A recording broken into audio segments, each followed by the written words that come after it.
Halo Sobat Latsar, perkenalkan nama saya Zahratul Husniah. Saya adalah peserta Latsar CPNS Kementerian Desa Pembangunan Daerah Tertinggal dan Transmigrasi Angkatan 28.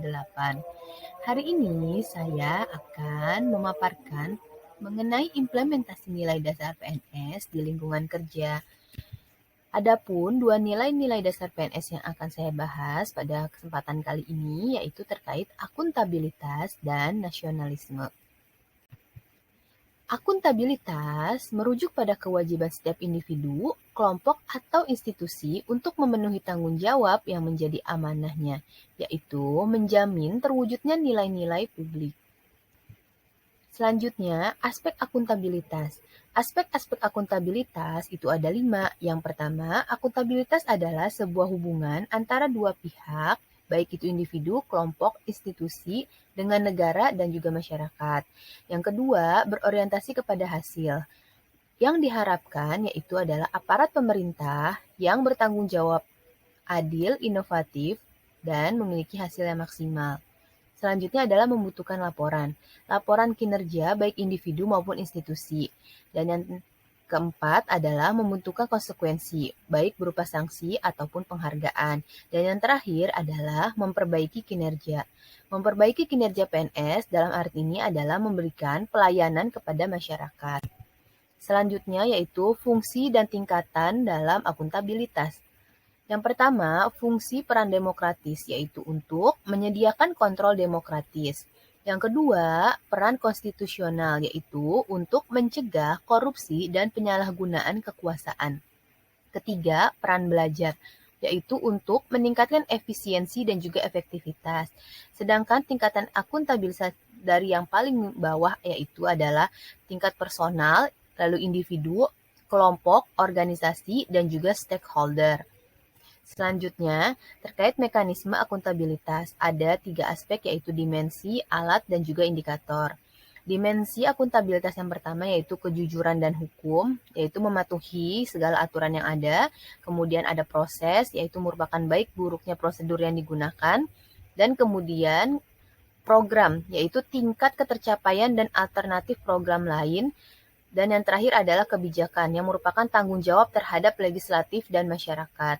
Sedangkan alat akuntabilitas sendiri ada 3, yaitu perencanaan strategis, baik berupa RPJP, RPJM, RKP, Renstra, dan juga SKP.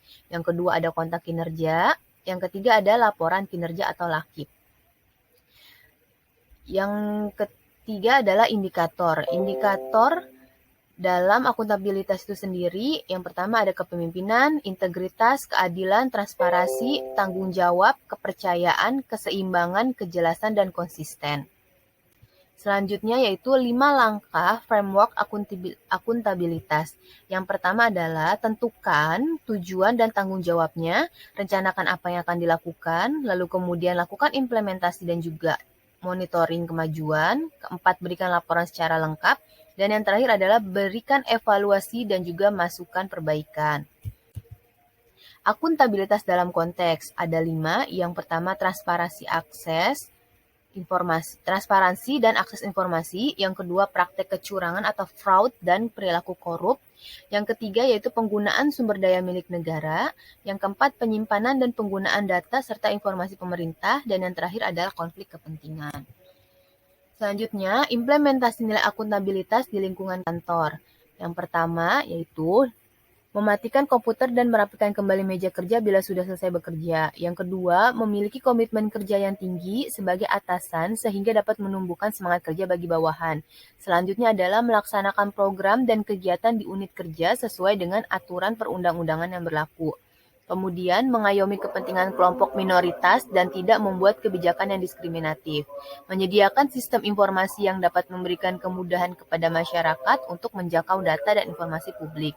Memperhatikan kerapihan format pelaporan dan juga penulisan sehingga mudah dipahami. Kemudian merealisasikan program dan kegiatan sesuai dengan dokumen perencanaan yang telah disusun. Secara partisipatif kita telah mengikuti sertakan masyarakat sehingga dapat meningkatkan kepercayaan terhadap pemerintah. Selanjutnya adalah melaksanakan kerja sesuai dengan kewenangan yang dimiliki. Lalu selalu datang ke kantor tepat waktu untuk memaksimalkan kinerja. Selanjutnya kita masuk ke nilai yang kedua yaitu terkait nasionalisme. Nasionalisme adalah cinta kepada tanah air, ras, bahasa, atau sejarah budaya bersama. Nasionalisme merupakan suatu keinginan akan kemerdekaan politik, keselamatan, dan juga prestis bangsa.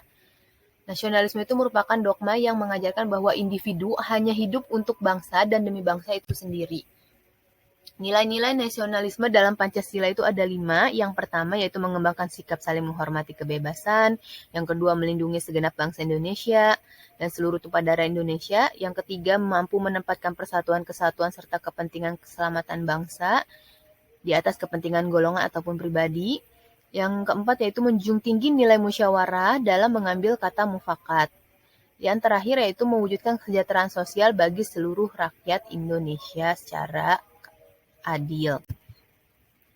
Kemudian di sini ada 3 fungsi ASN seperti yang kita ketahui. Yang pertama, ASN sebagai pelaksana kebijakan publik, yang kedua ASN sebagai pelayan publik, dan yang ketiga ASN sebagai perekat dan pemersatu.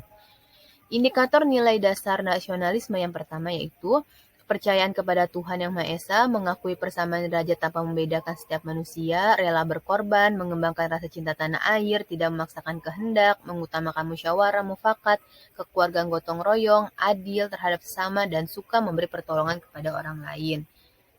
Selanjutnya adalah implementasi nilai nasionalisme di lingkungan kantor. Berikut ada 9 hal yang bisa kita lakukan terkait implementasi nilai nasionalisme di lingkungan kerja. Yang pertama adalah menjalankan ibadah dengan taat dan tepat waktu, berteman dengan siapapun tanpa membeda-bedakan status sosial rekan kerja, bersedia kerja lembur demi menyelesaikan tugas yang menjadi tanggung jawab kita, lalu membina kerukunan di lingkungan kerja dengan rekan kerja yang berbeda suku, ras, agama, maupun golongan, dan menggunakan batik saat bekerja. Yang selanjutnya adalah mendengarkan dan menghormati pendapat rekan kerja yang lain ketika berdiskusi. Berpartisipasi aktif dalam kegiatan rapat atau diskusi di lingkungan kerja, kerja bakti membersihkan lingkungan di sekitar kantor, memberikan pelayanan publik yang cepat, responsif, dan juga murah. Dan yang terakhir adalah berempati ketika ada rekan kerja kita yang tertimpa musibah. Sekian presentasi yang bisa saya sampaikan. Semoga bisa memberikan manfaat bagi kalian yang telah menyaksikan. Terima kasih.